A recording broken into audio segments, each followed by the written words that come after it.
Okay. So yesterday we have completed discussion about atom, and now we have to start discussion about nucleus. तो nucleus मतलब क्या होता है, nucleus के साथ साथ हम न्यूक्लियाई भी डिस्कस करने वाले हैं। तो जो न्यूक्लियस की बेसिक आइडिया थी उसको हमने देखा कि सबसे पहले हमें उसके बारे में इंफॉर्मेशन मिली थी कौन से एटॉमिक मॉडल में,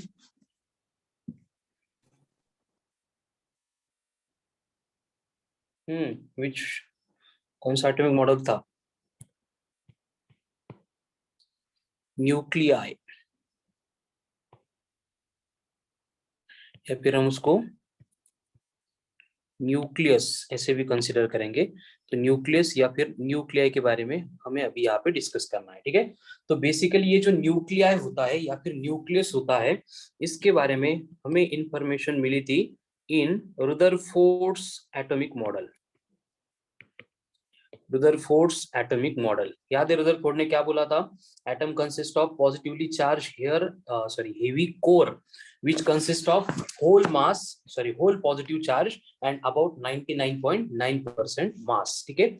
एंड उस हेवी पॉजिटिवली चार्ज कोर को हेवी पॉजिटिवली चार्ज कोर को हमने कंसिडर किया था एज ए न्यूक्लियस।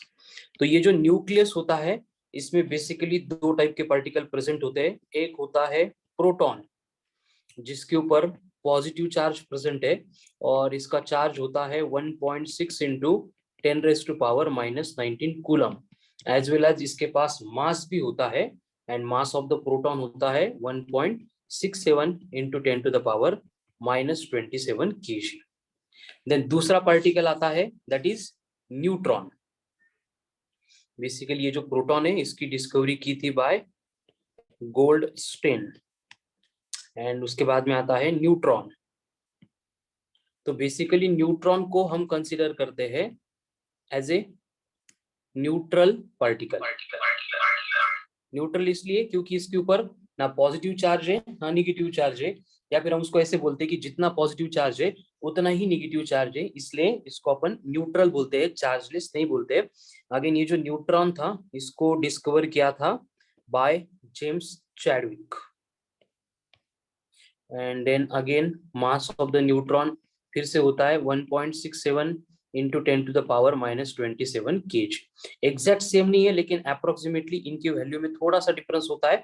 तो हर बार हम इनको कंसीडर करते हैं कि इनका मास जो है वो सिमिलर ही है, लेकिन एक्चुअल में न्यूट्रॉन का मास जो है वो थोड़ा सा बड़ा होता है as compare to that of proton. अगर कट टू कट एकदम कंसिडरेशन करना है, कंपैरिजन करना है तभी एप्लीकेबल है, अदरवाइज प्रैक्टिकल केसेस में हम इनके मासेस को जो है कंपलसरी कंसीडर करते हैं कि बोथ आर सेम। अब न्यूट्रॉन के बारे में और एक इंफॉर्मेशन आपको याद रखनी है कि अपने पोजीशन के अबाउट वाइब्रेट होता है, स्पिन करता है, तो उसका स्पिन एंगुलर मोमेंटम होता है, स्पिन एंगुलर मोमेंटम होता है 1/2 इंटू h/2π।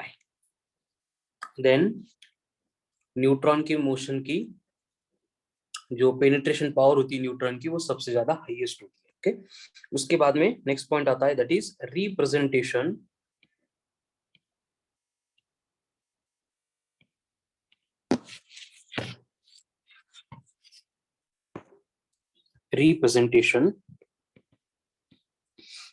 Of nucleus.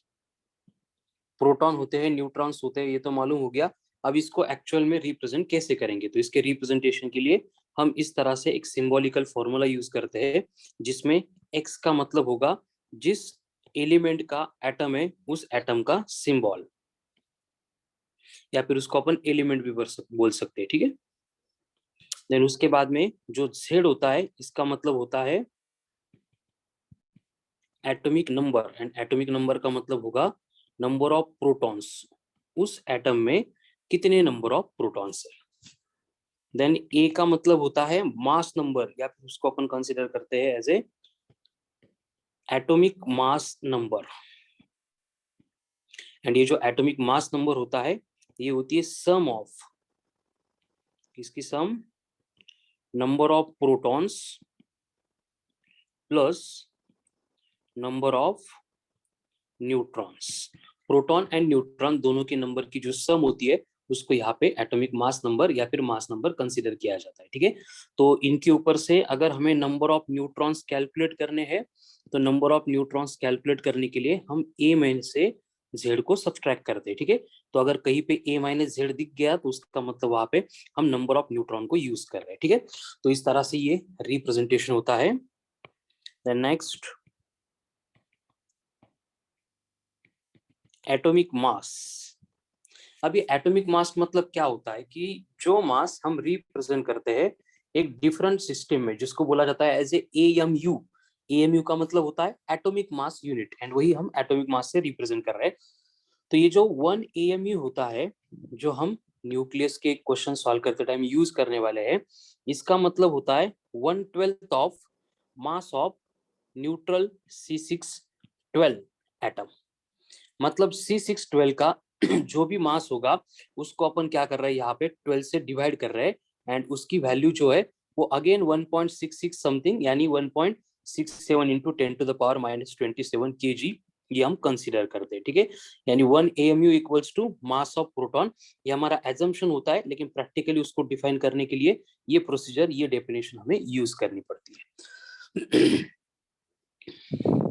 तो बेसिकली जो भी एटॉमिक मास होते हैं डिफरेंट डिफरेंट आइसोटोप्स के, तो उसको रिप्रेजेंट करने के लिए हम क्या करते हैं पर्टिकुलर आइसोटोप का जो भी फ्रैक्शन होगा उससे मतलब कंसीडर कर रिप्रेजेंट करते हैं। ठीक है, जब एप्लीकेशन आएंगे तब उसको डिस्कस करेंगे।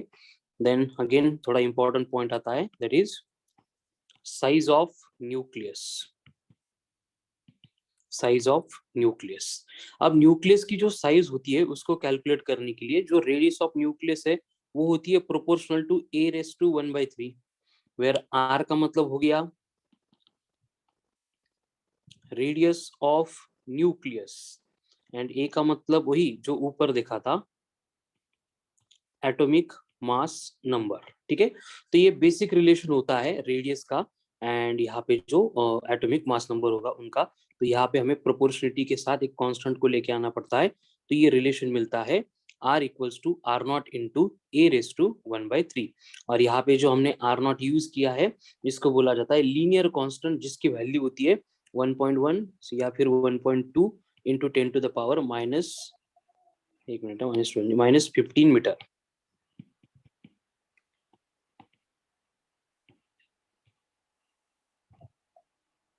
Value of linear constant.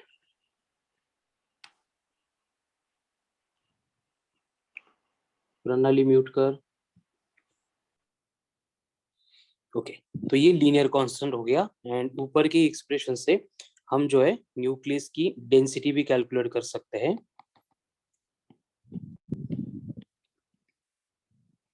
Density of the nucleus. अब फिर से डेंसिटी के लिए हम क्या कर सकते हैं, basically rho is equals to mass upon volume, ये एक्सप्रेशन यूज कर सकते हैं। अब मास ऑफ द न्यूक्लियस हमें जो लेना है तो हम उसके लिए क्या करेंगे, एक न्यूक्लियन का mass into total number of nucleons यानी m इंटू ए लेंगे। वॉल्यूम का फॉर्मूला होगा 4/3 पाई आर का क्यूब। अब अगर आर के क्यूब में हम आर की जो एक्चुअल वैल्यू होती है, कौन सी वैल्यू, ये R0 इंटू A⁻⁴ पुट करेंगे तो यहाँ पे m into A divided by आता है 4/3 पाई इंटू R0 का क्यूब इंटू ए। तो यहाँ पे ए कैंसिल होता है एंड बाकी सारी जो टर्म्स देखेंगे M mass of the proton 4/3 pi R0 ये सारे कांस्टेंट है। इसका मतलब हम यहाँ पे लिख सकते हैं कि न्यूक्लियस की जो डेंसिटी है वो एटॉमिक नंबर के चेंज होने से चेंज नहीं होती है, it will remain same always, उसमें कभी भी कोई चेंज ऑकर नहीं होगा। और यहाँ पे हम कंक्लूड कर सकते हैं कि density of nucleus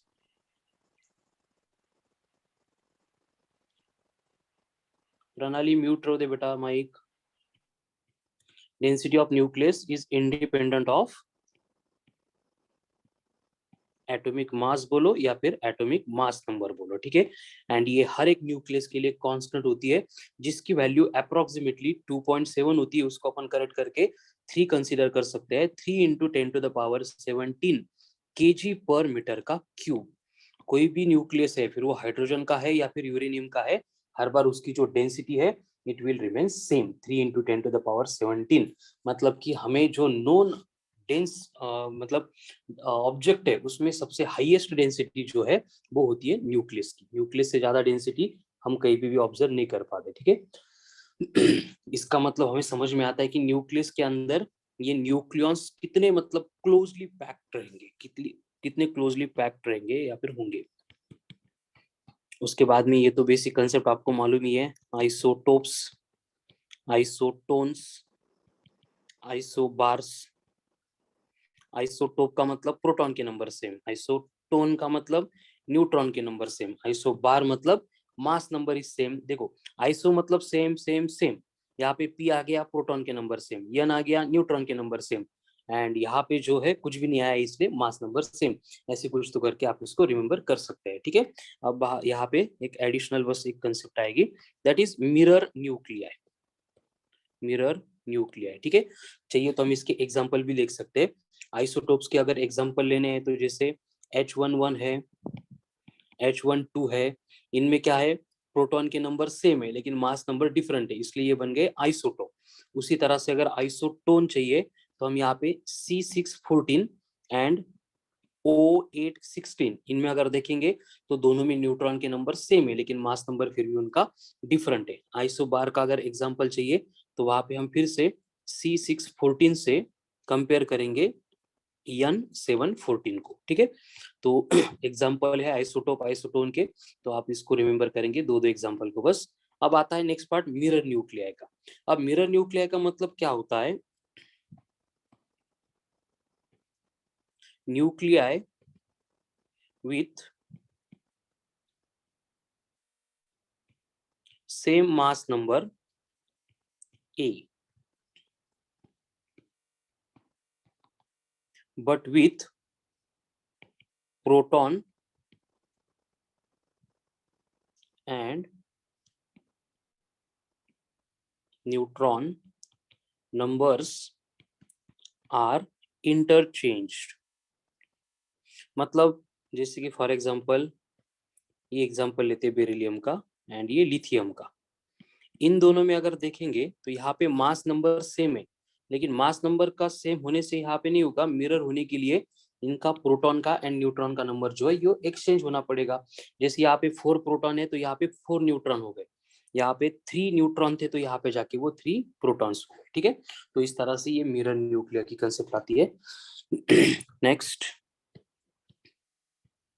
nuclear forces. अब ये न्यूक्लियर फोर्सेस के बारे में हमने देखा है कि यहाँ पे जो स्ट्रॉन्ग न्यूक्लियर फोर्स होता है यो जो है पहले से हम पढ़ चुके हैं कि स्ट्रॉन्गेस्ट फोर्स इन यूनिवर्स है, वो न्यूक्लियस को न्यूक्लियस के अंदर होल्ड करने के लिए यूटिलाइज होता है, ठीक है।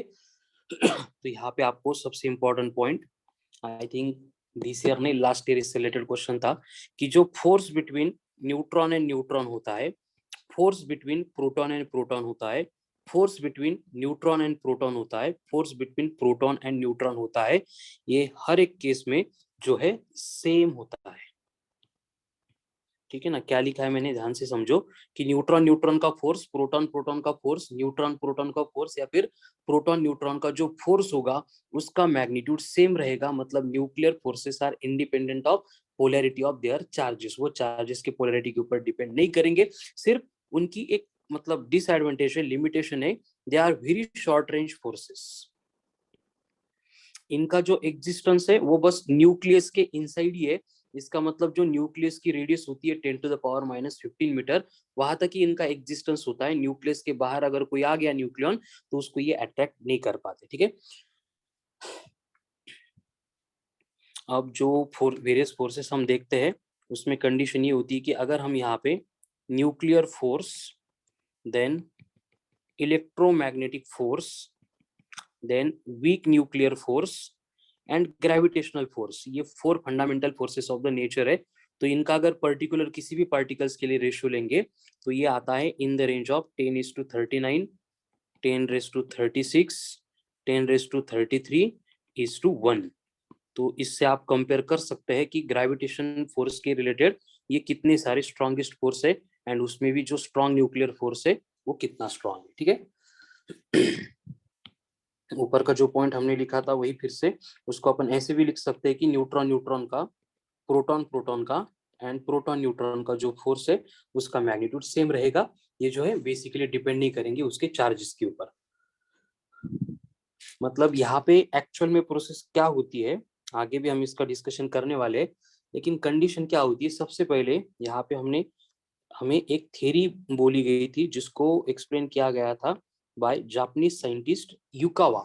और ये युकावा का जो एक्सप्लेनेशन था, युकावा का एक्सप्लेनेशन था अराउंड 1931 था, जो एक्सप्लेन करता है कि एक क्वेश्चन है कि बेसिकली जो आइंस्टाइन के पहले भी था, आइंस्टाइन ने थोड़ा उससे रिलेटेड एक्सप्रेशन दिया था कि न्यूक्लियस का स्पेस इतना छोटा है कि 10⁻⁻15 मीटर इसकी इतनी उसकी रेडियस है, लेकिन वहां पे होता क्या है देखो, बेसिकली सारे जो प्रोटॉन है एंड एक प्रोटॉन दूसरे प्रोटॉन को तो क्या करता है, रिपेल करता है, लेकिन फिर भी ये सारे प्रोटॉन जो है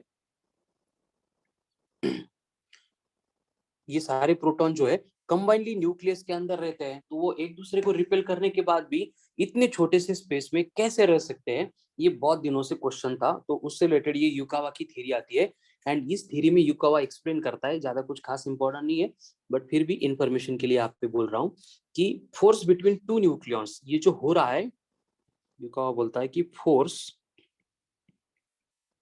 between two nucleons is the result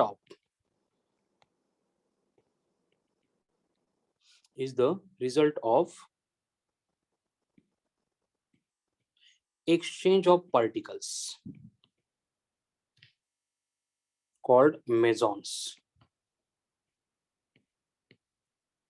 मतलब यहाँ पे युकावा ने जो थ्योरी बोली है वो मेसॉन की थ्योरी होती है, जिसको अपन 3 टाइप के मेसॉन्स देखते हैं। कुछ होते हैं पॉजिटिव मेसॉन्स पाई प्लस, कुछ होते हैं निगेटिव मेसॉन्स पाई माइनस एंड कुछ होते हैं न्यूट्रल मेसॉन्स मतलब पाई मेसॉन्स। तो ये युकावा ने बोला था कि बेसिकली क्या होता है, प्रोटॉन जो है पाई प्लस मेसॉन को इमिट करता है और खुद को कन्वर्ट कर लेता है न्यूट्रॉन में, एंड न्यूट्रॉन जो है खुद को प्रोटॉन प्लस पाई माइनस मेजॉन इसको इमिट करके इस तरह से इनका कन्वर्जन चलता है। इसका मतलब क्या हो गया देखो कि जैसे दो प्रोटॉन प्रोटॉन है उनके ऊपर लाइक चार्ज है, मतलब वो एक दूसरे को रिपेल करने ही वाले, लेकिन क्या है कि रिपल्शन होने वाला होता है उस टाइम पे ये प्रोटॉन क्या करता है, पाई प्लस मेजॉन को इमिट कर देता है और खुद तो न्यूट्रॉन में कन्वर्ट होता है, फिर न्यूट्रॉन तो प्रोटॉन के साथ इंटरेक्ट नहीं करेगा। इस तरह से जो न्यूक्लियस है वो इस एक दूसरे के साथ इंटरेक्ट होते हैं। ये थ्योरी ये युकावा ने एक्सप्लेन की थी और जो हमें न्यूक्लियर स्टेबिलिटी के रिलेटेड आइडिया प्रोवाइड करती है। ठीक है तो इसी से रिलेटेड नेक्स्ट पॉइंट डिस्कस करना है हमें, दैट इज न्यूक्लियर स्टेबिलिटी। अभी न्यूक्लियर स्टेबिलिटी मतलब क्या होता है उससे रिलेटेड कुछ इंपॉर्टेंट बातें हैं, इनको पहले डिस्कस कर लेते हैं कि जो छोटे छोटे न्यूक्लियस होते हैं मतलब जो लाइट होते हैं, तो उनकी केस में क्या होता है कि अप्रोक्सीमेटली मतलब ऐसे बोल सकते हैं कि जिनका एटॉमिक मास नंबर 20 से लेस है उनमें अप्रोक्सीमेटली क्या होता है, प्रोटॉन के नंबर एंड न्यूट्रॉन के नंबर क्या होते हैं, एग्जैक्ट नहीं लेकिन बहुत सारे टाइम्स इक्वल होते हैं। डिफरेंस भी इनमें आ गया तो थोड़ा फर्क डिफरेंट होता है, ज्यादा डिफरेंस नहीं होता है। वहीं पे अगर बात हेवी न्यूक्लियाई की करेंगे, हेवी मतलब जिसका एटॉमिक मास नंबर जो है वो 83 प्लस जा रहा है, 100 प्लस जा रहा है, तो उस केस में क्या होता है कि न्यूट्रॉन्स जो है वो प्रोटॉन से ज्यादा होते हैं, न्यूट्रॉन के नंबर जो है वो प्रोटॉन के नंबर से ज्यादा होते हैं। मतलब ये मोस्ट ऑफ द केसेस में ऑब्जर्व होता है, हर बार ये एप्लीकेबल होगा ऐसे नहीं है, लेकिन मोस्ट ऑफ द केसेस में मोर देन 50% केसेस में यही बात वहां पे ऑब्जर्व होती है। तो इस तरह से क्या होता है कि जो न्यूक्लियर की स्टेबिलिटी है, इनके प्रोटॉन के एंड न्यूट्रॉन के नंबर डिफरेंट होने से थोड़ी सी डिस्टर्ब हो जाती है। ठीक है तो इससे रिलेटेड हम जो है आगे रेडियो एक्टिविटी की कंसेप्ट को इंट्रोड्यूस करने वाले हैं, और रेडियो एक्टिविटी में जो कुछ भी होगा उसके लिए रिस्पॉन्सिबल यही प्रोटॉन एंड न्यूट्रॉन के नंबर में जो वेरिएशन है वही रहेगा। ठीक है तो अब आगे हमें फिर से न्यूक्लियस से स्टिक रहना है, तो नेक्स्ट कंसेप्ट लेके आते हैं यहाँ पे, दैट इज इलेक्ट्रॉन वोल्ट। अब इलेक्ट्रॉन वोल्ट मतलब क्या है देखो कि बेसिकली इलेक्ट्रॉन वोल्ट मतलब है smallest unit of energy, smallest unit of energy, ये एनर्जी का यूनिट है वेरी स्मॉल, और इसका मतलब होता है 1 इलेक्ट्रॉन वोल्ट, इसका मतलब होता है 1.6 इंटू 10⁻⁻19 जूल। मतलब कि हमें अगर कन्वर्ट करने के लिए बोल रहे हैं कि जैसे 1 इलेक्ट्रॉन वोल्ट अगर 1.6 into 10 to the power minus 19 joule है, तो 2 इलेक्ट्रॉन वोल्ट मतलब कितना होगा?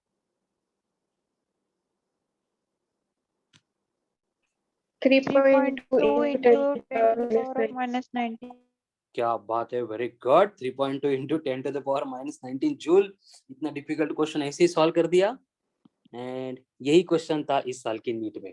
मतलब न्यूक्लियस के अपन इतनी मतलब बातें जो पढ़ रहे हैं, डिफरेंट फॉर्मूले, इतनी वर्कशीट सॉल्व कर रहे हैं, देखो नीट की लेवल क्या चल रही है।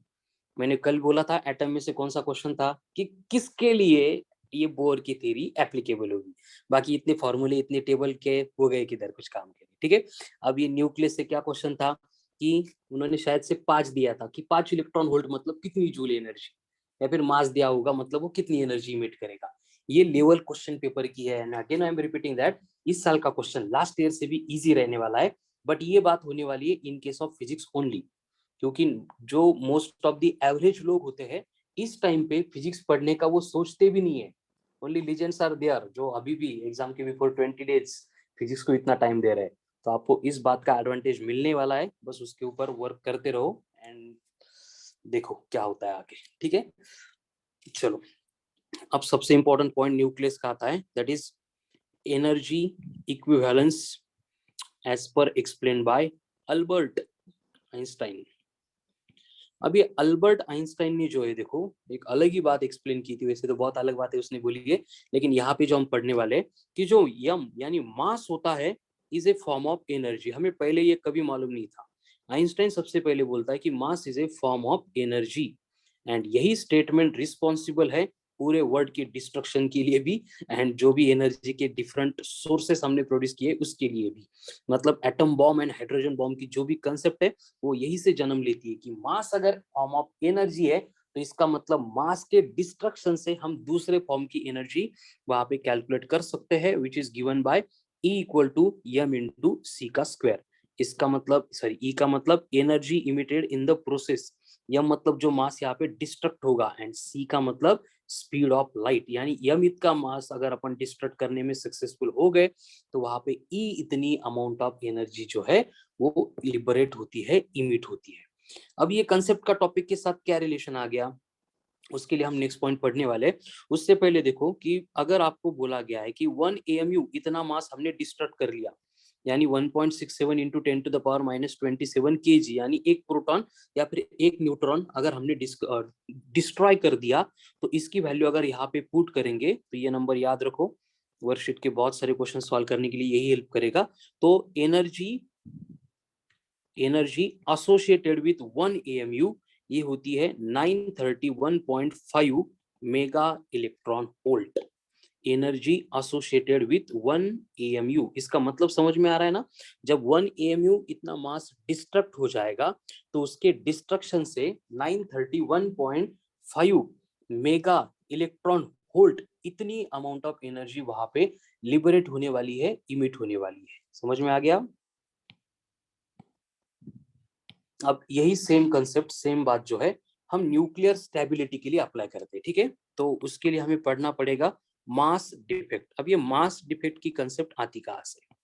मास डिफेक्ट मतलब मास सा घोड़, काय घोड़ होता है मास सा, कि बेसिकली प्रोटॉन एंड न्यूट्रॉन ये कंबाइनली न्यूक्लियस के अंदर रहते हैं। वो तो हमने पहले पढ़ लिया, एक्सेप्ट भी कर लिया।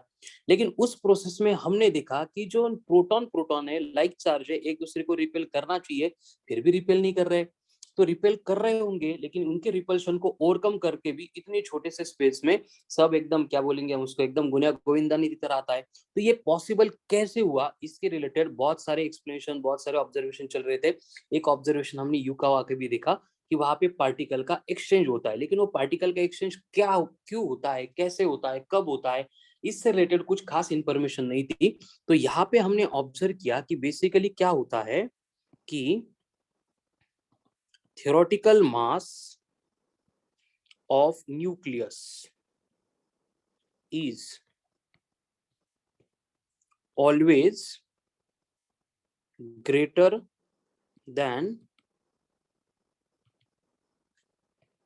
practical mass of nucleus, ऐसे होता है। यानी कि थ्योरेटिकल मास मतलब जो अपन फॉर्मूले से कैलकुलेट करेंगे, जैसे कि यहाँ पे थ्योरेटिकल मास को मैं mt बोल रहा हूँ, इसका मतलब क्या होगा, z into M P plus a minus z into mn। समझ में आ रहा है कि इसका मतलब z का मतलब प्रोटॉन के number into mass of proton, and a minus z मतलब न्यूट्रॉन के number into mass of neutron. ये हो गया न्यूक्लियस का थ्योरेटिकल मास। एंड हम जो प्रैक्टिकल मास मेजर करेंगे mp, वो है सपोज m नॉट। तो बेसिकली क्या होता है कि ये थ्योरेटिकल मास जो है ऑलवेज प्रैक्टिकल मास से ग्रेटर होता है। तो ऐसे क्यों हो गया, उसका रीजन हमें आगे मिलने वाला है। लेकिन जो मास डिफेक्ट होता है उसको अपन डिफाइन करते हैं difference between theoretical mass and practical mass. Difference between theoretical mass and practical mass, ये एमटीएमपी में कंफ्यूजन नहीं होगा ना बाद में। T for theoretical, P for practical, मतलब जो अपन फिजिकली मेजर करेंगे। तो बेसिकली ये जो मासेस होते हैं वो सेम नहीं होते हैं, तो इनके जो डिफरेंस होता है उसी को बोला जाता है एज ए मास डिफेक्ट। तो मास डिफेक्ट कैसे कैलकुलेट करना है, उसके लिए फॉर्मूला आ गया। mt की वैल्यू अगर पुट करेंगे, so will get here delta m is equals to zmp plus a minus z into mn minus of capital M। इसको m नॉट बोला है, ठीक है, m नॉट। तो ये एक्सप्रेशन से कितना मास डिफेक्ट हो गया, कितना मास वहां पे लॉस हो गया, मास का एरर आ गया, वो हम कैलकुलेट कर सकते हैं, ठीक है। तो अभी जाके हमें कंक्लूजन मिलता है कि आइंस्टाइन ने बोला था मास डिस्ट्रक्ट होगा तो एनर्जी लिबरेट होगी, that is equal to mc square. यहाँ पे अपन देख रहे हैं कि हर एक न्यूक्लियस में जितना मास हमें थ्योरेटिकली एक्सपेक्टेड था, तो उससे जो है बहुत मतलब इतना डिफरेंस नहीं होता है, लेकिन थोड़ा सा मास एक्चुअल में वहां पे कम दिखाई देता है। तो ऐसे हुआ क्यों, तो हमें समझ में आता है कि यहाँ पे जो मास का डिस्ट्रक्शन हुआ या फिर मास में जो डिफेक्ट आ गया, वो पूरा का पूरा यूटिलाइज होता है एनर्जी प्रोड्यूस करने के लिए। एंड फिर ये एनर्जी अगेन जाके यूटिलाइज होती है to hold, to bind all the nucleons together, जिसके लिए ये युकावा ने जो प्रोसेस बोली थी कि इस तरह से ये मेसॉन्स के पार्टिकल का एक्सचेंज होता है, इंटरचेंज होता है, एंड तब जाके ये जो न्यूक्लियॉन्स है न्यूक्लियस के अंदर रह पाते हैं। एंड वहीं पे मतलब बेसिक कंसेप्ट आती है कि न्यूक्लियस जो है वो स्टेबल होता है, मतलब ये स्टेबिलिटी ऑफ द न्यूक्लियस जो है वो प्रोवाइड करने का काम ये मास डिफेक्ट करता है, ठीक है। तो ये mass defect related next point आएगा, जिसको अपन बोलेंगे पैकिंग फ्रैक्शन। मतलब पैकिंग के लिए कितना फ्रैक्शन रिस्पॉन्सिबल है, पैकिंग फ्रैक्शन, या फिर उसको सिंपल वर्ड्स में हम बोल सकते हैं as mass defect per nucleon, mass defect per nucleon, ठीक है। That is delta M upon A, इसको बोला जाता है packing fraction. Mass defect per nucleon ये बोलेंगे तो समझ में आएगा, लेकिन आपको कंफ्यूज करने के लिए वो बोलेंगे पैकिंग फ्रैक्शन, तो वो कुछ अलग नहीं है, वही है जो मास डिफेक्ट था उसको अपन क्या कर रहे हैं, बस एटॉमिक नंबर से डिवाइड कर रहे हैं, ठीक है। तो अभी तो हमें समझ में आ गया कि ये मास डिफेक्ट होके जाने वाला कहाँ है, करने वाला क्या है। तो उसी से रिलेटेड नेक्स्ट कॉन्सेप्ट आती है हमारी, दैट इज बाइंडिंग एनर्जी। अब बाइंडिंग एनर्जी मतलब क्या है, वही जो ग्रेविटेशन में भी अपन डिफाइन कर चुके हैं, बस ये किसके लिए एप्लीकेबल होगी, ये न्यूक्लियॉन्स के लिए एप्लीकेबल होगी। जो बोर्स में भी डिफाइन कर चुके हैं वो इलेक्ट्रॉन्स के लिए एप्लीकेबल थी, ये न्यूक्लियॉन्स के लिए एप्लीकेबल है कि minimum amount of energy required by the nucleons to get free from the nucleus, nucleus से बाहर निकलने के लिए जो अमाउंट ऑफ एनर्जी लगती है, एंड ये बनेगी binding energy is equals to delta M into C का स्क्वायर। अब डेल्टा एम तो अपन ऊपर कैलकुलेट कर चुके हैं, तो हम यहाँ पे अगर हमें मासेस एएमयू में दिए जाएंगे तो डायरेक्टली बाइंडिंग एनर्जी कैलकुलेट करने के लिए हमें delta M into 931.5 mega electron volt ऐसे कैलकुलेशन कर सकते हैं। कंडीशन है masses must be in AMU. तो हमारा काम क्या होगा, जो भी सिस्टम में मासेस दिए है पहले उसको एएमयू में कन्वर्ट करेंगे, एक बार हो गया कन्वर्जन सीधा जाके उसको 931 से मल्टीप्लाई कर देंगे, आ गया आंसर। अब इसी से रिलेटेड नेक्स्ट कंसेप्ट आती है, दैट इज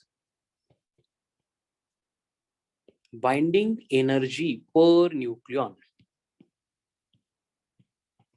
मतलब ये पूरे न्यूक्लियस की थी, अब हर एक न्यूक्लियन के लिए चाहिए, तो हमें करना क्या पड़ेगा, फिर से टोटल नंबर ऑफ न्यूक्लियॉन्स यानी एटॉमिक मास नंबर से करना पड़ेगा इसको डिवाइड। तो सेम फॉर्मूला तो वही रहेगा, बस यहाँ पे delta M into 931 divided by A बनेगा mega electron volt per nucleon. ठीक है, तो बाइंडिंग एनर्जी बोला है या फिर बाइंडिंग एनर्जी पर न्यूक्लियन बोला है, ध्यान से पढ़ेंगे तो you will get the answer. ठीक है, तो इस तरह से ये न्यूक्लियर स्टेबिलिटी समझने के लिए एनर्जी का equivalence, mass defect, binding energy per nucleon, इसकी इंफॉर्मेशन हमें रिक्वायर्ड थी। तो अब आपको धीरे धीरे आइडिया आ रहा होगा कि न्यूक्लियस की स्टेबिलिटी किसके ऊपर डिपेंड करती है एंड वो कैसे मेंटेन की जाती है। अब सेम कंसेप्ट से रिलेटेड नेक्स्ट पॉइंट हम पढ़ रहे हैं, that is binding energy curve. अब ये एक्सपेरिमेंटल कर्व है, डायरेक्ट एक्सपेरिमेंटल ऑब्जर्वेशन से प्लॉट किया गया binding energy per nucleon versus atomic mass number curve या फिर ग्राफ। देखो क्या होगा उसके लिए, बेसिकली ग्राफ प्लॉट कर रहे हैं मतलब हॉरिजॉन्टल एंड वर्टिकल दो एक्सिस चाहिए।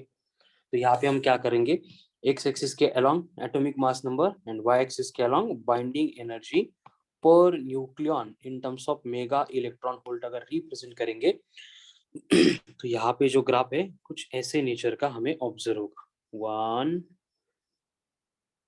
2 3, ये और ये आ गया हमारा आयन Fe। इसकी बाइंडिंग एनर्जी पर न्यूक्लियन जो है वो सबसे ज्यादा होती है। और एट द एंड हम यहाँ पे बस यूरेनियम को इंट्रोड्यूस करेंगे, वो भी एक्सप्लेन करने के लिए कि एटॉमिक नंबर बढ़ने से बाइंडिंग एनर्जी न्यूक्लियन बढ़ती नहीं है, वो डिपेंड नहीं करेगी किसी के ऊपर। ठीक है, बस यह याद रखना है कि ये मैक्सिमम है फॉर फेरस आयन, जिसका atomic number I think 26 and mass number 56 है, उसके लिए ये हाईएस्ट है। बाकी सब केस में ये कम होती है। और यहाँ पे अपन अगर एक पोर्शन देखेंगे तो इस वाले रीजन में जो है बाइंडिंग एनर्जी पर न्यूक्लियन वो हाईएस्ट है। तो हम यहाँ पे लिख सकते हैं कि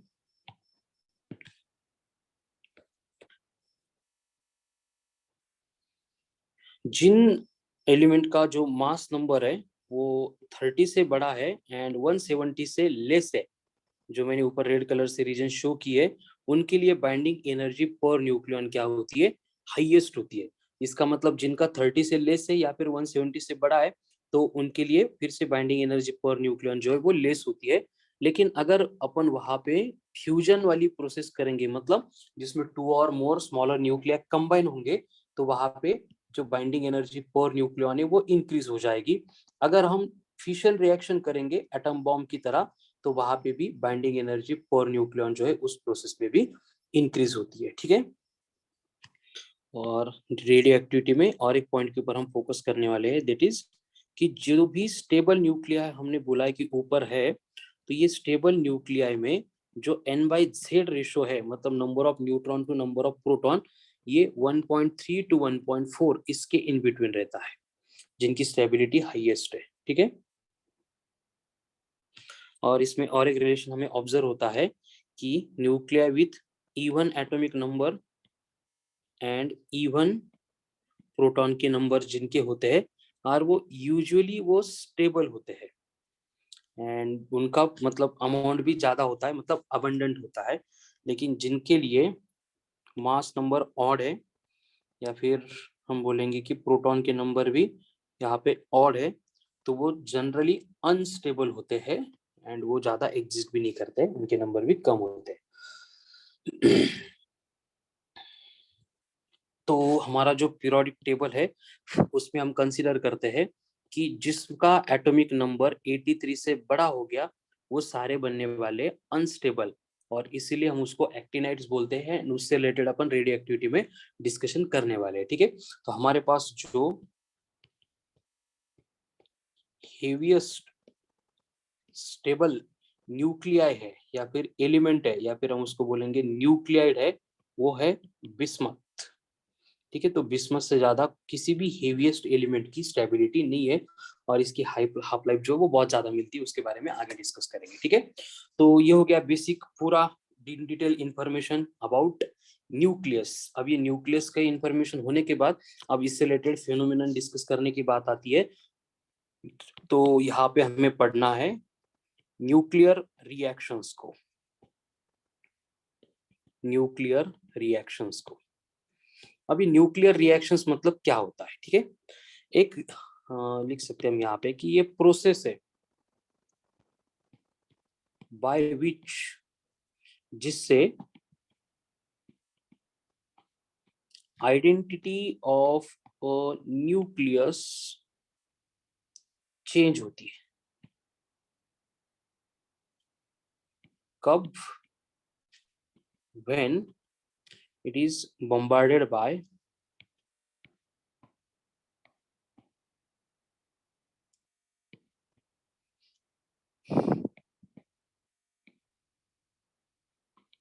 an energetic particle, when it is bombarded by an energetic particle, तो उसको अपन न्यूक्लियर रिएक्शन बोलते हैं। मतलब एक एलिमेंट का डायरेक्टली सीधा सीधा दूसरे एलिमेंट में कन्वर्जन होने की जो भी प्रोसेस होती है उसको अपन न्यूक्लियर प्रोसेस या फिर न्यूक्लियर रिएक्शंस ऐसे कंसीडर कर सकते हैं। ठीक है, यानी कि क्या होगा कि पहले एक न्यूक्लियस रहेगा एक्स, उसके ऊपर एक पार्टिकल हम अगर बम्बार्ड करेंगे ए, तो वो कन्वर्ट हो जाएगा वाई में, बी को इमिट करेगा एंड क्यू इतनी अमाउंट ऑफ एनर्जी उस प्रोसेस में वो लिबरेट करेगा। मतलब हर बार जब भी न्यूक्लियर रिएक्शन होगी तो वहां पे एनर्जी को इमिट होना पड़ेगा। अब एनर्जी इमिट इसलिए होगी कि इस न्यूक्लियर प्रोसेस में जो है हर बार मास का डिस्ट्रक्शन होता है, मास वहां पे लिबरेट होता है, एंड मास अगर डिस्ट्रक्ट हो गया उसका कन्वर्जन एनर्जी में होता है, इसलिए यहाँ पे एनर्जी जो है वो क्रिएट होती है। ठीक है, तो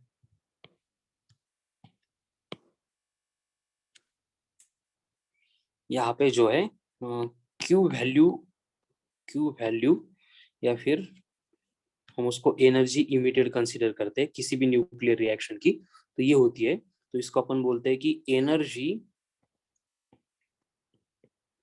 एब्जॉर्ब और रिलीज्ड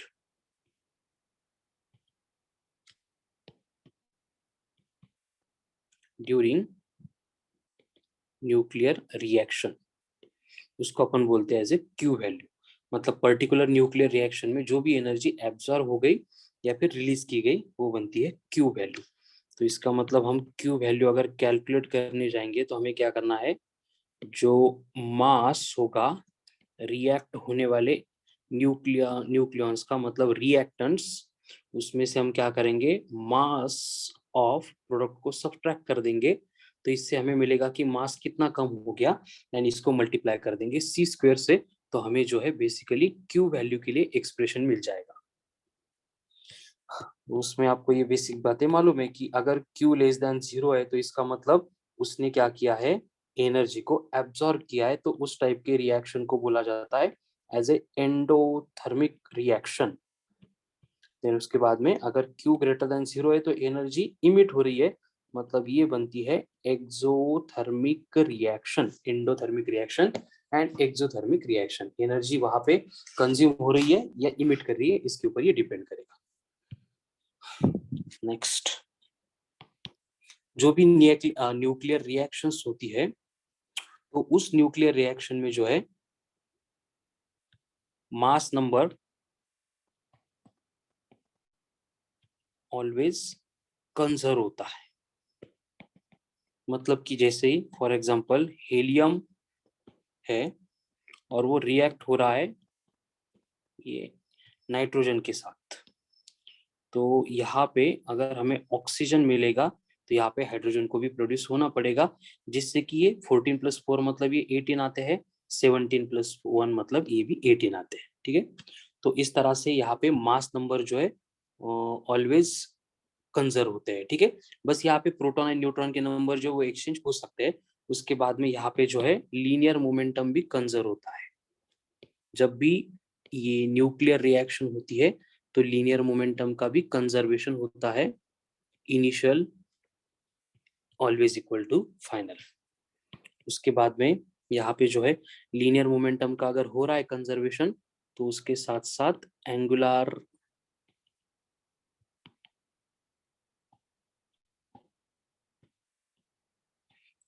मोमेंटम का भी कंजर्वेशन होता है, एंड चार्ज का तो हमेशा होना ही होना है। ठीक है, तो वहाँ पे चार्ज भी कंजर्व होते हैं। ठीक है, तो यहाँ पे जो न्यूक्लियर रिएक्शन है बेसिकली हमें दो टाइप की पढ़नी है। पहले आती है जिसमें बड़ा न्यूक्लियन जो है स्प्लिट होता है इनटू 2 और मोर स्मॉलर न्यूक्लियाई, जिसको अपन कंसीडर कर रहे हैं एज ए न्यूक्लियर फिशन। तो ये न्यूक्लियर फिशन जो है वो सबसे पहले डिस्कवर की थी by Otto Hahn and Strassmann, two German physicist, and इनकी वजह से सेकंड वर्ल्ड वॉर ट्रिगर हुआ था, शुरू हुआ था। ठीक है, तो उनके बारे में अब डिस्कस करने का टाइम नहीं, उसको छोड़ दो। तो होता क्या है न्यूक्लियर फिशन, मतलब बेसिकली ये प्रोसेस है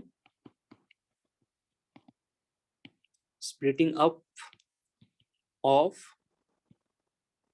heavier nucleus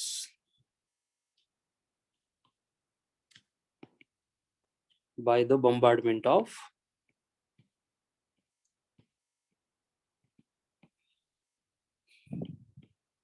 neutron. Generally neutron bombard करके इनकी स्प्लिटिंग होती है, तो उसको अपन बोलते हैं एज ए न्यूक्लियर फिशन। तो बेसिकली न्यूक्लियर फिशन में क्या होगा, जैसे कि एग्जांपल देखते हैं कि यूरेनियम 92-236 अगर है, एंड उसके ऊपर अगर हमने मतलब ऐसे यूरेनियम 92-235 अगर है, और उसके ऊपर अगर हमने न्यूट्रॉन की बम्बार्डमेंट कर दी, तो वो बनता है यूरेनियम 92-236, एंड फिर ये स्प्लिट होता है into barium and krypton, and इसके साथ में ये 3 न्यूट्रॉन इमिट करता है, एंड लगभग अराउंड 200 मेगा इलेक्ट्रॉन वोल्ट इतनी अमाउंट ऑफ एनर्जी भी वहां पे इमिट होती है। तो इस टाइप के रिएक्शंस को बोला जाता है न्यूक्लियर रिएक्शन। अब ये न्यूक्लियर रिएक्शन का अगर हम यूज करेंगे कंट्रोल्ड मैनर में, तो उसको अपन न्यूक्लियर पावर रिएक्टर बोलते हैं। लेकिन अगर ये अनकंट्रोल्ड मैनर में रिएक्शन परफॉर्म हो रही है, तो उसको हम एटम बॉम्ब कंसिडर कर लेते हैं। ठीक है, तो बेसिकली जो चेन रिएक्शन होती है उसमें पूरा याद नहीं रखना है आपको, पूरी प्रोसेस से कुछ लेना देना नहीं है हमें, बस आपको एक क्रिटिकल मास, क्रिटिकल मास मतलब क्या होता है, ये मिनिमम मास है ऑफ जिसका भी होने वाला है फिशन, जैसे कि अपन यूरेनियम कंसीडर कर रहे हैं, कि जिससे क्या होगा, चेन रिएक्शन जो है वो ट्रिगर हो जाएगी, शुरू हो जाएगी। ठीक है, तो यूरेनियम की केस में जो है अगर 92-235 वाला आइसोटोप है, तो इसका मिनिमम मास है 10 केजी। अगर 10 केजी से कम है तो वहां पे एटम बम फूटेगा नहीं, घबराना नहीं है। लेकिन अगर कम है तो वहां पे, सॉरी ज्यादा है, तो न्यूक्लियर रिएक्शन वहां पे क्या होती है, ट्रिगर होती है। ठीक है, देन और एक इंपॉर्टेंट पॉइंट आता है न्यूक्लियर रिएक्शन में, जिसको बोला जाता है मल्टीप्लीकेशन फैक्टर। मल्टीप्लीकेशन फैक्टर, और ये मल्टीप्लीकेशन फैक्टर मतलब होता है के, एंड दिस के is equals to ratio of number of neutrons present in a step of reaction divided by number of neutrons present in one step before the reaction। मतलब अभी के रिएक्शन में जितने नंबर ऑफ न्यूट्रॉन्स है divided by last वाली reaction में कितने neutrons थे, इनके रेशियो को बोला जाता है मल्टीप्लिकेशन फैक्टर। तो आपको आइडिया आ गया होगा कि अगर के की वैल्यू ग्रेटर देन 1 हो गई, तो इसका मतलब जो न्यूट्रॉन नंबर प्रोड्यूस हो रहा है वो बढ़ते जाएंगे, एंड वहां पे जो है चेन रिएक्शन कंटिन्यू होती जाएगी। लेकिन अगर के की वैल्यू लेस देन 1 है, तो वहां पे न्यूट्रॉन के नंबर कम होते जाएंगे, एंड वहां पे जो चेन रिएक्शन है उसको थोड़ी देर के बाद रुकना पड़ेगा। ठीक है, तो अगर हमने के वैल्यू को 1 मेंटेन रखा, तो उस केस में हम बोलते हैं कि वो कंट्रोल्ड रिएक्शन है। जैसे हम न्यूक्लियर जो पावर प्रोजेक्ट होते हैं, पावर रिएक्टर होते हैं, उसमें हम ये मेंटेन करते हैं। ठीक है, लेकिन अगर के की वैल्यू अगर ग्रेटर देन 1 हो गई, तो हम उसको कंट्रोल नहीं कर सकते। तो उसका टाइप में जो है अनकंट्रोल्ड रिएक्शन बनती है, huge amount of energy emit होती है, एंड एटम बॉम्ब जैसी घटना हो सकती है, या फिर एटम बॉम्ब में हम ये मैकेनिज्म जो है उसको अप्लाई करते हैं। ठीक है, तो एटम बॉम्ब के बारे में भी कुछ इंफॉर्मेशन हम जनरली लेक्चर में डिस्कस करते हैं, अभी छोड़ दो, कोई जरूरत नहीं है। एक बार मॉडल में जो थ्योरी दी है पूरा डिटेल 1 टू 1 रीड नहीं करना है, एक 2-4 मतलब इसे ओवरव्यू कर लेना है बस उसको, बाकी कुछ नहीं। ठीक है, तो न्यूक्लियर फिशन के बाद में नेक्स्ट रिएक्शन आती है, दैट इज न्यूक्लियर फ्यूजन। अभी फ्यूजन में क्या होता है कि बेसिकली 2 लाइट न्यूक्लियाई छोटे छोटे न्यूक्लियाई कंबाइन होते हैं और वो क्या करते हैं, वन बड़ा हेवी न्यूक्लियाई बना देते हैं, उसको बोला जाता है न्यूक्लियर फ्यूजन। अब ये फ्यूजन रिएक्शन होने के लिए कम से कम वहां पे हमें 10⁶ एटमॉस्फेयर इतना प्रेशर एंड 10⁻⁷ टू 10⁸ केल्विन इतना हाई टेम्परेचर मेंटेन करना पड़ता है, तभी जाके ये रिएक्शन रिएक्ट होना शुरू कर देती है। ठीक है, एंड ये न्यूक्लियर फ्यूजन रिएक्शन जो है वही बेसिक मैकेनिज्म है जो सन स्टार्स है उसके ऊपर ये चलता है। ठीक है, एंड बेसिकली इसके अगर एप्लीकेशंस हम देखेंगे तो हाइड्रोजन बॉम्ब है, इसके कोई पावर रिएक्टर हमने अभी तक बनाया नहीं, लेकिन वर्क चालू है उसको बनाने का भी, लेकिन उसको अपन डिस्ट्रक्शन के लिए हाइड्रोजन बॉम्ब के फॉर्म में भी यूज कर सकते हैं। ठीक है, तो न्यूक्लियर फ्यूजन के ऊपर वर्क कर रहा है, तो फ्यूजन से रिलेटेड है तो हाइड्रोजन बॉम्ब, एंड फिशन है तो वो बनेगा एटम बॉम्ब। ठीक है, तो ये बस atom bomb and hydrogen bomb किस प्रिंसिपल के ऊपर वर्क करते हैं इसको बस आपको याद रखना है। ठीक है, so this is all about nucleus. यहाँ पे न्यूक्लियस रिलेटेड का जो डिस्कशन है वो कंप्लीट हो गया है। अभी टॉपिक का as well as 12th NCERT के पार्ट 2 के बुक का लास्ट पॉइंट बचा है, that is radioactivity. So I think first of all you should go for preparation of nucleus, then you can continue with radioactivity. क्या करना है बोलो, what should you do?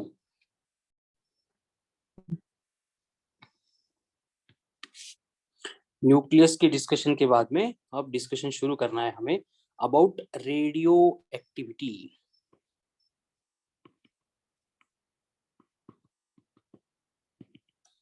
अब ये रेडियो एक्टिविटी मतलब होता क्या है, देखो कि बेसिकली ये एक प्रोसेस है जिसमें स्पॉन्टेनियस इमिशन होता है, या फिर उसको अपन बोलेंगे डिसइंटीग्रेशन होता है of some unstable atomic nuclei। अब अनस्टेबल कौन है वो हमने पहले ही देखा है कि जिनका n/z जो है 1.3 1.4 से ज्यादा हो जाता है, या फिर जिनका एटॉमिक नंबर 83 को क्रॉस कर देता है, वो क्या है, अनस्टेबल है। तो उसमें क्या होता है, वो स्पॉन्टेनियसली सर्टन रेडिएशंस को इमिट करके खुद को डिसइंटीग्रेट कर देते हैं, मतलब छोटे छोटे न्यूक्लियस में कन्वर्ट कर देते हैं, उसको बोला जाता है एज ए रेडियो एक्टिविटी। तो बेसिकली ये रेडियो एक्टिविटी की जो प्रोसेस होती है उसमें 3 टाइप का डीके या फिर इमिशन होता है। एक होता है अल्फा, दूसरा होता है बीटा, तीसरा होता है गैमा। अब अल्फा जब इमिट होता है तो इसका मतलब वहां पे He24 हीलियम का न्यूक्लियस इमिट होता है। हीलियम का न्यूक्लियस इमिट हुआ मतलब वहां पे आपको याद रखना है कि जो एटॉमिक नंबर होगा Z वो डिक्रीज होगा बाय 2, एंड जो एटॉमिक मास नंबर होगा वो डिक्रीज होगा बाय 4 अगर अल्फा पार्टिकल वहां पे इमिट हो रहा है। तो जब भी ये बीटा पार्टिकल इमिट होता है तो बेसिकली ये 3 वे से होता है। कभी कभी होता है बीटा प्लस, कभी कभी होता है बीटा माइनस, एंड कभी कभी हम उसको ई कैप्चर इलेक्ट्रॉन कैप्चर बोलते हैं, या फिर के कैप्चर ऐसे भी बोलते हैं। ठीक है, तो इनको आगे देखते हैं होता क्या एक्चुअल में। तो बीटा प्लस हो या फिर बीटा माइनस हो, जब भी इमिट होते हैं तो हम इसको कंसिडर करते हैं एक तो इलेक्ट्रॉन और positron emitted by the nucleus. Nucleus ने अगर इलेक्ट्रॉन या फिर पॉजिट्रॉन को इमिट किया तो उसको अपन बीटा डीके बोलते हैं। तो पहले क्वेश्चन दिमाग में आता है कि इलेक्ट्रॉन न्यूक्लियस में तो है नहीं, इमिट कैसे होंगे। तो उसके लिए ये युकावा की जो थ्योरी है, मेजॉन की थ्योरी, उसके अकॉर्डिंग हम यहाँ पे बोल सकते हैं कि जब प्रोटॉन को न्यूट्रॉन में कन्वर्ट होना होता है तो वो क्या करता है, इस तरह के बीटा प्लस वाले पार्टिकल, यानी जिसका मास इलेक्ट्रॉन इतना है लेकिन चार्ज पॉजिटिव है, उसको बोला जाता है एज ए पॉजिट्रॉन। यहाँ पे लिख देता हूं मैं, पॉजिट्रॉन मतलब है क्या, तो बेसिकली ये है एंटी पार्टिकल ऑफ इलेक्ट्रॉन, हम उसको कंसीडर करते हैं एंटी पार्टिकल ऑफ इलेक्ट्रॉन, जिसका मास इलेक्ट्रॉन की इक्वल है 9.1 इंटू 10⁻⁻31 kg, बट इसका जो चार्ज है वो +1.6 इंटू 10⁻⁻19 है। मतलब इलेक्ट्रॉन की तरह ही बिहेवियर है, बस उसका चार्ज का पोलैरिटी जो है वो पॉजिटिव है, इसलिए हम इसको कंसीडर करते हैं एंटी पार्टिकल ऑफ इलेक्ट्रॉन। ठीक है, तो बेसिकली एक तो प्रोटॉन जब भी ऐसे होगा ना, प्रोटॉन जब भी कन्वर्ट होगा न्यूट्रॉन में तो वो बीटा प्लस मतलब उसके ऊपर का जो पॉजिटिव चार्ज था वो इमिट कर देगा। उसी तरह से न्यूट्रॉन को अगर प्रोटॉन बनना है तो ये न्यूट्रल है, तो ये क्या करेगा, उसके ऊपर का माइनस चार्ज यानी इलेक्ट्रॉन इतना चार्ज इमिट कर देगा, इलेक्ट्रॉन का चार्ज चला गया मतलब पीछे पॉजिटिव चार्ज बनेगा, मतलब ये न्यूट्रॉन प्रोटॉन में कन्वर्ट हो जाएगा। तो इस तरह के इमिशन में एक तो बीटा प्लस या फिर बीटा माइनस इमिशन होता है और ये न्यूक्लियस के थ्रू ही होता है, ठीक है। एंड गामा मतलब ये हाई एनर्जी फोटॉन्स होता है, ये बेचारा तो कोई पार्टिकल है ही नहीं, ये तो रेडिएशन है, ठीक है। तो इस तरह से ये तीनों पार्टिकल जो है इमिट होते हैं इन the process of radio activity. तो ये जो फेनोमेनन ऑफ रेडियो एक्टिविटी है इसको बेसिकली हेनरी बैक्वेरल इसने डिस्कवर किया था, हेनरी बैक्वेरल 1896 के अराउंड। और यहाँ पे जो है Pierre Curie and Marie Curie जो है इन्होंने फिर से radioactive element radium discover किया था, जो यूरेनियम से 10⁻6 टाइम्स ज्यादा एक्टिव था, रेडियो एक्टिविटी उसकी बहुत बड़ी थी, ठीक है। एंड उसके बाद में पहले देख चुके अपन कि जिसका 83 से बड़ा एटॉमिक नंबर है वो रेडियो एक्टिव होता है, ठीक है। तो ये जो रेडियो एक्टिविटी की प्रोसेस में हमने पार्टिकल्स देखे इमिट होंगे, एक अल्फा बीटा एंड गामा। उसमें अल्फा एंड बीटा दोनों के ऊपर चार्जेस प्रेजेंट है, तो होगा क्या, अल्फा पार्टिकल जब भी मीडियम में से पास होगा तो deviated by electric as well as magnetic field, beta भी डेविएटेड बाय इलेक्ट्रिक और मैग्नेटिक फील्ड, लेकिन गामा रेडिएशन है तो इसका डेविएशन नहीं होगा, इसकी पेनिट्रेशन पावर। हाँ ते Z आणि A चं डिक्रीज बाय 2 आणि 4 वाला पॉइंट नाही कळला अल्फासाठी। ते अल्फासाठी तुम्ही म्हणले ना की Z decreases by 2 and A decreases by 4 तो वाला पॉइंट वरती। ते नहीं कळलं। हाँ ठीक है। यूरेनियम 9235 है, 236 है, इसने He24 इमिट कर दिया तो बचेगा क्या, असंच राहील ना। हो सर। म्हणजे ऍटॉमिक नंबर 92 चा 90 झाला म्हणजे डिक्रीजेस बाय 2, मास नंबर 236 चा 232 झाला म्हणजे डिक्रीजेस बाय 4। कळलं। ओके, अब मुझे बोलो उसी तरह से जब ये बीटा प्लस का इमिशन होगा तब क्या होगा, जेड के साथ क्या होगा,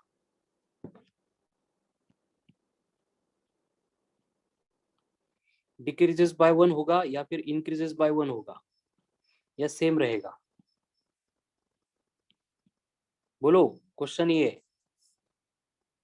बीटा प्लस का इमिशन हो रहा है, यहाँ पे देखो बीटा प्लस इमिट हो रहा है, इसका मतलब एक प्रोटॉन न्यूट्रॉन में कन्वर्ट हो रहा है, तो प्रोटॉन के नंबर कम हो रहे हैं या बढ़ रहे हैं, कम। इसका मतलब हम लिख सकते हैं कि जब बीटा प्लस इमिशन होता है तो एटॉमिक नंबर डिक्रीजेस बाय 1 होगा, ठीक है। जब बीटा माइनस इमिशन होगा तब क्या होगा, यहाँ पे देखो बीटा माइनस इमिशन हो गया मतलब एक न्यूट्रॉन प्रोटॉन बन गया, इसका मतलब प्रोटॉन के नंबर बढ़ गए, तो यहाँ पे जेड की वैल्यू क्या होगी, इंक्रीजेस बाय 1। कळतंय काय चाललंय ते। हो सर। ओके, और यहाँ पे what will happen with mass number, दोनों भी केस में जो मास नंबर होगा यानी ए होगा इट विल रिमेन सेम, उसमें कोई भी चेंज नहीं होगा। क्यों नहीं चेंज होगा समझ में आ रहा है ना, क्योंकि यहाँ पे सिर्फ प्रोटॉन एंड न्यूट्रॉन का कन्वर्जन चल रहा है, इधर से उधर एंड उधर से इधर। Okay,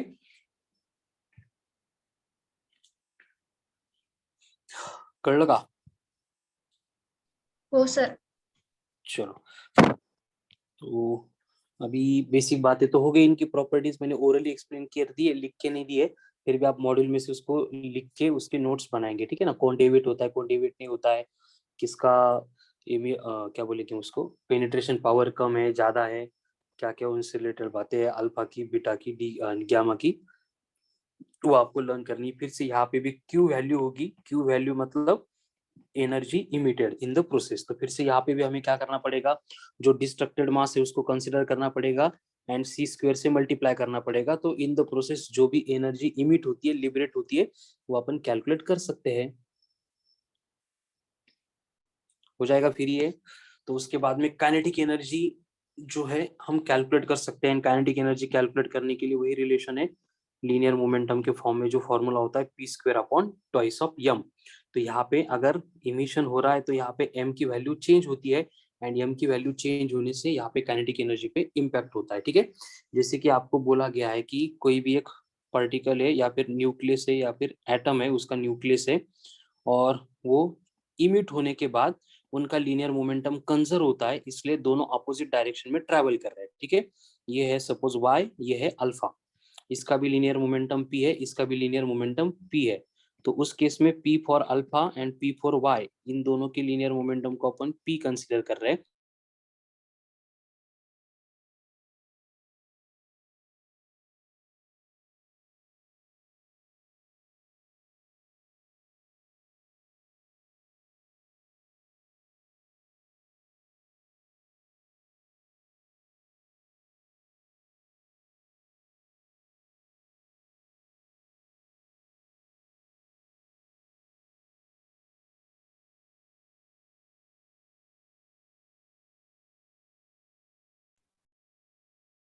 Recording in progress.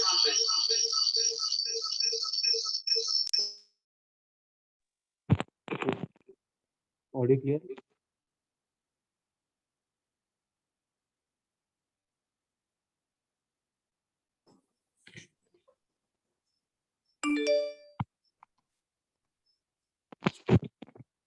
Clear है ऑडियो वीडियो? Yes, हो sir. सर. Yes, sir. अटकला होता ना? हो. ओके चलो, तो यहाँ पे बात अपन काइनेटिक एनर्जी की कर रहे हैं कि यहाँ पे हुआ क्या कि एक एलिमेंट ने दूसरे एलिमेंट को मतलब ऐसे इमिट कर दिया, और इमिशन के बाद हम देख रहे हैं कि अल्फा पार्टिकल इमिट हो गया और ये एलिमेंट है वाई। तो इमिशन के बाद में उनका लीनियर मोमेंटम कंजर्व होता है, इसलिए दोनों अपोजिट डायरेक्शन में ट्रैवल कर रहे हैं, दोनों के मोमेंटम को हमने कंसीडर किया है पी। तो उस केस में अल्फा के लिए काइनेटिक एनर्जी जो है वो बनेगी P square upon twice of M into alpha, and जो वाई वाला एलिमेंट है न्यूक्लियस है उसके लिए एनर्जी बनेगी P square upon twice of M into Y. मतलब वही मैकेनिक्स के फॉर्मूले, कुछ अलग यहाँ पे है नहीं, ठीक है। तो यहाँ पे अगर इनका रेशियो लेंगे तो kinetic energy for alpha upon kinetic energy for Y inversely proportional होने की वजह से इनका रेशियो आता है mass of Y upon mass of alpha, ठीक है। अगर आपको काइनेटिक एनर्जी या फिर mass and kinetic energy related कुछ डेटा दिया जा रहा है तो उसमें हम यूज कर सकते हैं, ठीक है। और यहाँ पे according to conservation of energy हम लिख सकते हैं kinetic energy for alpha plus kinetic energy for Y must be equal to Q value, जो एनर्जी इमिट होने वाली है उतनी इन दोनों की काइनेटिक एनर्जी की सम होती है। और उसमें हम और मॉडिफाई करके इसको ऐसे भी लिख सकते हैं K alpha is equals to M for mass for Y upon mass for alpha plus mass for y into q, and k for y will be equals to mass for alpha divided by mass for alpha plus mass for y into इसकी q value, ठीक है। तो इस तरह से various form में theoretical question के लिए आपको ये फॉर्मूले रट्टा नहीं मारना, इनका लर्न नहीं करने हैं, लेकिन इनका फॉर्मेट मालूम होना चाहिए कि इस मतलब इस फॉर्म में कन्वर्ट किए जाते काइनेटिक एनर्जी की इक्वेशन। इतना भी आप लर्न करेंगे तो भी यहाँ पे सफिशिएंट होगा, ठीक है। तो इस तरह से ये रेडियो एक्टिविटी में अल्फा बीटा एंड गामा जो है इनका डीके होता है, एंड इनके डीके के रीजंस मैंने पहले एक्सप्लेन कर दिए है। अब यहाँ पे और भी बहुत से रिलेटेड थ्योरी है, लेकिन जिनको आप बस एक बार मॉड्यूल में से रीड करेंगे, ज्यादा उसको ध्यान नहीं देंगे। गामा डीके कब होता है? तो गामा डीके के लिए कंडीशन है कि जब न्यूक्लियस के अंदर के न्यूक्लियन एक्साइटेड स्टेट में से ग्राउंड स्टेट में आते हैं, तब वो क्या करते हैं, जैसे इलेक्ट्रॉन भी ग्राउंड स्टेट पे आते टाइम एनर्जी को इमिट कर देते हैं, उस तरह से ये भी एनर्जी को क्या करते हैं, इमिट कर देते हैं। और वहां पे एनर्जी इमिट होती है in the form of electromagnetic wave यानी हाई एनर्जी फोटॉन्स, जिसको अपन कंसीडर करते हैं एज ए गामा, जिनकी एनर्जी जितने भी हमें इलेक्ट्रोमैग्नेटिक वेव्स मालूम है उसमें से सबसे हाईएस्ट होती है, ठीक है। अब लास्ट पार्ट बचता है, that is radioactive decay law. Radioactive decay law, अभी रेडियो एक्टिव डीके लॉ मतलब जो डीके होने वाला एलिमेंट का वो कौन सा रूल फॉलो करेगा, कैसे होगा, इससे रिलेटेड है, जो एक्सप्लेन करता है number of nuclei undergoing decay is proportional होते हैं to the number of unchanged nuclei present at that instant of time, and इसको मॉडिफाई करके हम इसको dn by dt equals to minus of lambda into N बोल सकते हैं, जहाँ पे लैम्बडा जो है इसका मतलब होता है decay constant. Decay constant, dn by dt का मतलब number of nuclei undergoing decay, जिनका डीके हो रहा है, ठीक है। एंड इसका मतलब अनचेंज न्यूक्लियाई, जिनका डीके होना बाकी है। हे डीके होना वगैरह काय ते कळते ना अपन। देखो मैं फर्स्ट टाइम टॉपिक नहीं पढ़ रहा हूँ, ये रिवीजन लेक्चर से, सो थोड़ा सा उस हिसाब से मैं अज्यूम करके चल रहा हूँ, ठीक है। फिर भी आपको कुछ कंफ्यूजन हो रहा है तो you can ask after lecture. हाँ, डीके हो रहा है मतलब जैसे यूरेनियम था तो वो क्या करता है, एक एक एलिमेंट, सॉरी एक एक न्यूक्लियस उसका वो कन्वर्ट होता है अल्फा बीटा डीके को इमिट करके दूसरे न्यूक्लियस में। तो डीके होना मतलब ये कन्वर्जन होगा होना, या फिर उनके जो अमाउंट है, नंबर है, वो कम होना, ठीक है। तो ये रेडियो एक्टिव डीके लॉ जो है हम इसको n equals to n naught into e raise to minus of lambda into T इस फॉर्म में लिखते हैं। n equals to n naught into e raise to minus of lambda into T. अब यहाँ पे लैम्बडा मतलब मालूम है, n नॉट का मतलब टोटल नंबर ऑफ न्यूक्लियाई जब t 0 था, मतलब रिएक्शन शुरू होने से पहले थे। n का मतलब नंबर ऑफ न्यूक्लियाई जब टाइम t था, t इतने टाइम के बाद कितने न्यूक्लियाई बचे, ये हम कैलकुलेट कर सकते हैं, ठीक है। इसका मतलब ये होगा कि जब t 0 रहेगा तब n her bar n not रहेगा, एंड जब t इंफिनिटी हो जाएगा तब n 0 हो जाएगा। यानी कि पूरा का पूरा एलिमेंट जो डीके होता है, उसको डीके होने के लिए जो टाइम लगेगा वो इनफाइनाइट होता है। पूरा टाइम कितना लगता है डीके के लिए वो हम कैलकुलेट कर ही नहीं सकते, इसलिए अपन कैलकुलेट करते हैं उसकी हाफ लाइफ, आधा कितना टाइम में डीके होगा वो, ठीक है। आगे आने वाला है। तो ये जो डीके लॉ है उसके लिए ग्राफ इस तरह से वेरी करता है, एन नॉट टी, ये number of nuclei and time, मतलब कितने टाइम के बाद कितने न्यूक्लिया रहेंगे, ये ग्राफ से हम यहाँ पे कैलकुलेट कर सकते हैं। उसके बाद में नेक्स्ट पॉइंट आता है हाफ लाइफ, जिसके बारे में अभी बोल रहा था। हाफ लाइफ, पूरी लाइफ तो अपन कैलकुलेट नहीं कर सकते क्योंकि उसके लिए टाइम तो इन्फिनिटी लगता है, इसलिए हम कैलकुलेट करते हैं कि half of radioactive element, half life of radioactive element मतलब कि जिसमें आधा पार्ट जितना लेके आए थे उसमें हाफ ऑफ रेडियोएक्टिव न्यूक्लियाई जो है उसका डिसइंटीग्रेशन हो गया, यानी स्मॉल टी बना कैपिटल टी बाई 2, जिसमें हमें n मिलेगा जो n नॉट बाई 2 होगा, टोटल अमाउंट के आधा हो जाएगा। फिर अब इक्वेशन में इसकी वैल्यू अगर पुट करेंगे तो हमें हाफ लाइफ के लिए एक्सप्रेशन मिलता है 0.693 अपॉन लैम्बडा। रेडियो एक्टिविटी में न्यूमेरिकल सॉल्व नहीं किए करेंगे तो भी चलेगा, बस ये जो फॉर्मूले लिख के दे रहा हूँ इनको ध्यान से लर्न करो। थ्योरेटिकल और इसके बेसिक क्वेश्चन आएगा, डायरेक्ट कांस्टेंट की वैल्यू या रिलेशन पूछे जाएंगे, और न्यूमेरिकल आया भी तो यही फॉर्मूला बेस्ड होगा, एकदम simple and straight forward numerical रहेगा, ठीक है। उसके बाद में हम कैलकुलेट करते हैं एवरेज और मीन लाइफ। अब ये एवरेज और मीन लाइफ इसका मतलब क्या होता है कि न्यूक्लियर एलिमेंट को जो है डीके होने के लिए जो एवरेज टाइम लगा था उसको बोला जाता है एवरेज और मीन लाइफ। इसको अपन डिनोट करते हैं बाय टाउ, एंड इसको अपन कैलकुलेट करेंगे by using 1 upon lambda. Lambda का मतलब वही है डीके कांस्टेंट। तो 0.693 अपॉन लैम्बडा है तो वो half life period, 1 upon lambda है तो वो एवरेज लाइफ और मीन लाइफ हो गई। इसका मतलब ये मीन लाइफ में एंड हाफ लाइफ में अगर हमें रिलेशन चाहिए तो इनमें रिलेशन होता है ये mean life equals to 1.44 into T half, ठीक है। तो हम यहाँ पे बोल सकते हैं कि टाउ इतने टाइम में जो न्यूक्लियर होता है वो सिर्फ 0.37% बचता है, यानी 37% न्यूक्लियाई को डिसइंटीग्रेट होने के लिए जो भी टाइम लगा उसको अपन बोलते हैं मीन लाइफ या फिर एवरेज लाइफ, ठीक है। तो बचे हुए कितने वो अगर कैलकुलेट करना है तो 37 डीके हो गए, मतलब 63% न्यूक्लिया क्या है जिनका डीके हुआ नहीं है, मतलब ये अनडिकेड एलिमेंट से या फिर अनडिकेड न्यूक्लिया है, इनका डीके होना अभी बाकी है, ठीक है। एंड और एक इंपॉर्टेंट पॉइंट सेम सीक्वेंस का, दैट इज डीके कांस्टेंट यानी लैम्बडा। अभी डीके कांस्टेंट इसका मतलब क्या होता है कि बेसिकली इसको पहले अपन यूज कर चुके हैं, उससे अब इसको डिफाइन करते हैं कि number of nuclei undergoing decay per unit number of unchanged nuclei present at that instant of time, इसका जो रेशो होता है उसको बोला जाता है डीके कांस्टेंट। एंड ये जो डीके कांस्टेंट होता है उसका एसआई यूनिट होता है 1/सेकंड या फिर 1/मिनट या फिर 1/ईयर, जो आपको दिया है, जिस फॉर्म में दिया है वो हम यहाँ पे यूज कर सकते हैं। नेक्स्ट पॉइंट,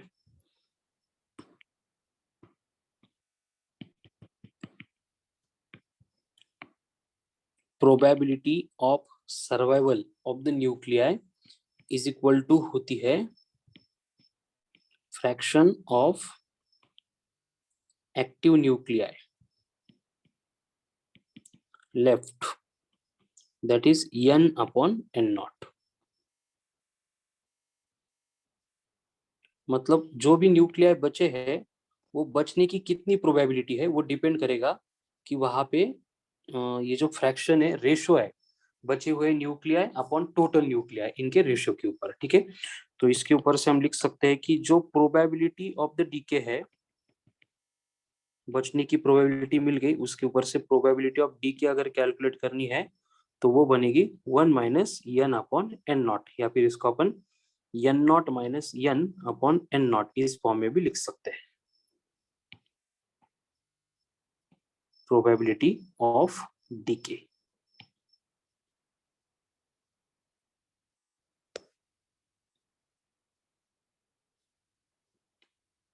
जैसे हमने रेडियो एक्टिविटी देखी थी, उसी के फॉर्म में हम एक्टिविटी ऑफ द न्यूक्लियाई को भी डिफाइन कर सकते हैं।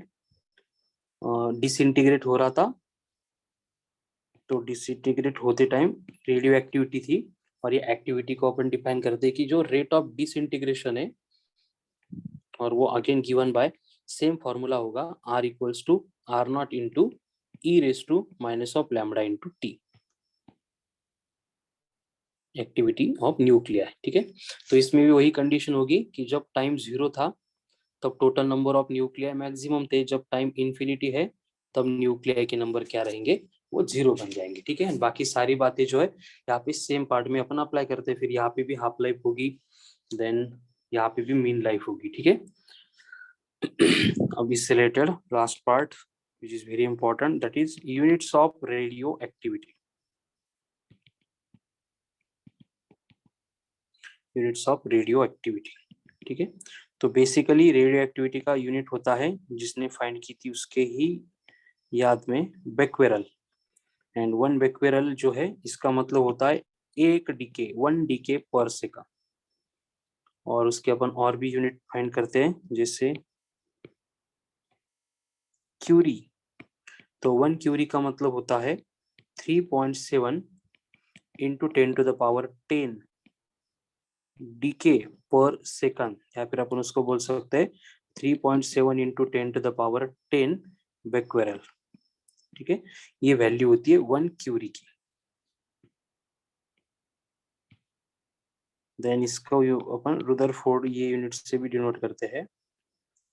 यहाँ पे जो 1 रुदरफोर्ड होगा वो होता है इक्वल्स टू 10⁻6 डीके पर सेकंड, यानी 10⁻6 बेक्वेरल। ठीक है, तो इस तरह से ये डिफरेंट यूनिट्स में हम रेडियो एक्टिविटी को कैलकुलेट कर सकते हैं। आपको इसका कुछ यूनिट कन्वर्जन करना नहीं है, थियोरेटिकल पार्ट के लिए बस ये आपको याद करना है। ठीक है, so this is all about radio activity. जितने भी इंपॉर्टेंट पॉइंट्स थे एग्जाम पॉइंट ऑफ व्यू से, वो यहाँ पे कंप्लीट हो गया है। तो इसी के साथ हमारा dual nature, atom, nuclei and radio activity का डिस्कशन भी कंप्लीट हो गया। यानी यहाँ पे हमने 12th NCERT के पार्ट 2 में ऑप्टिक्स, सेमीकंडक्टर, ये ड्यूअल नेचर